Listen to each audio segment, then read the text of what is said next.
Everyone, Canada ने 2026 के लिए इमिग्रेशन में बहुत बड़ा ऐलान कर दिया है और अगर आप थोड़ा-सा भी प्लान कर रहे हैं कनाडा की पीआर लेने के बारे में तो ये वीडियो अंत तक ज़रूर देखिए क्योंकि जनवरी 1 से 2 बड़े चेंजेस होने वाले हैं जिससे लोगों को सिर्फ 2 महीने में पीआर की अप्रूवल मिलने जा रही है। यानी कि अब वेट खत्म हो चुका है, अब कनाडा सच में स्पीड मोड में आएगा। ये बात करते हैं बैकग्राउंड की। कनाडा ने 2025 के एंड तक लगभग 4.5 लाख लोगों को यानी कि जो नए लोग हैं उनको पीआर देने का टारगेट रखा हुआ था, लेकिन 2026 में उन्होंने एक नया गोल सेट किया है जिसमें कि वो 5 लाख प्लस लोगों को परमानेंट रेजिडेंस देने का टारगेट अब रख रहे हैं। आईआरसीसी ने कुछ मेजर सिस्टम और चेंजेस अनाउंस किए हैं। आईआरसीसी ने कहा है कि उन्हें skilled workers, nurses, tech professionals और ट्रेड स्कोप वाले इमिग्रेंट्स की बहुत ज़्यादा शॉर्टेज फेस हो रही है, इसलिए नए रूल्स के अकॉर्डिंग 2026 में ये इम्प्लीमेंट होंगे और प्रोसेस फास्ट होगा।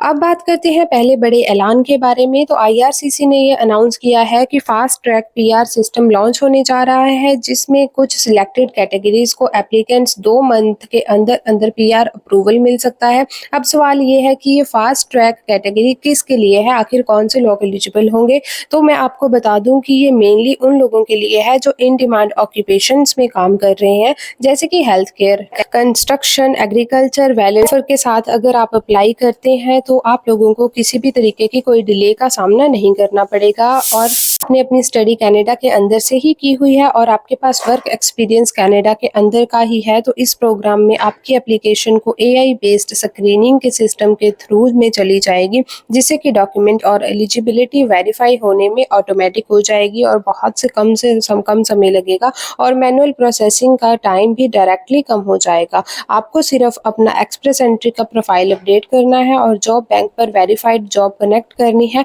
आईआरसीसी ने कंफर्म किया है कि इसके ट्रैक के थ्रू आप 60 डेज के अंदर पीआर कंफर्मेशन मिल सकती है।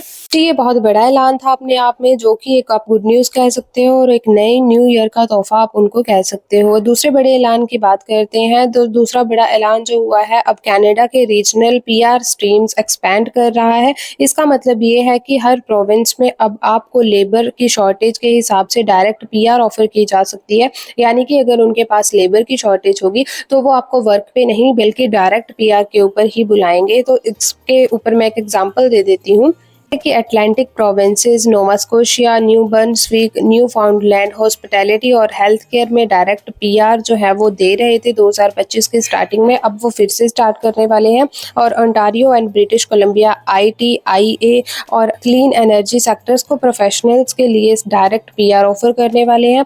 आईआरसीसी ने ये भी कहा है कि जनवरी 2026 से रीजनल नॉमिनी कोटा 30% तक बढ़ाया जाएगा। इसका सीधा मतलब ये बनता है कि डायरेक्ट लोग अब पीआर ले सकते हैं बिना किसी एक्सप्रेस एंट्री के। तो अब तक एप्लीकेशंस लगभग 6 से 8 महीने के अंदर में अप्रूवल मिलती थी, लेकिन अब ये पुराना जाकर नया डिजिटल सिस्टम लॉन्च होने जा रहा है 2026 से, क्योंकि बहुत सारे लोगों को बैकलॉग में दिक्कत आती थी। अगर आप लोग भी कनाडा आने की तैयारी कर रहे थे तो आप अपनी प्रोफाइल्स को अपडेट कर सकते हो ताकि आप किसी से भी पीछे ना रह सके। और ऐसे ही वीडियोस देखने के लिए चैनल को सब्सक्राइब करना बिल्कुल मत भूलिएगा। इस वीडियो को अपने फ्रेंड्स और रिलेटिव्स के साथ शेयर कर सकते हैं। And thank you so much, आप मेरी वीडियोस को इतना प्यार दे रहे हैं मेरे साथ जुड़ने के लिए।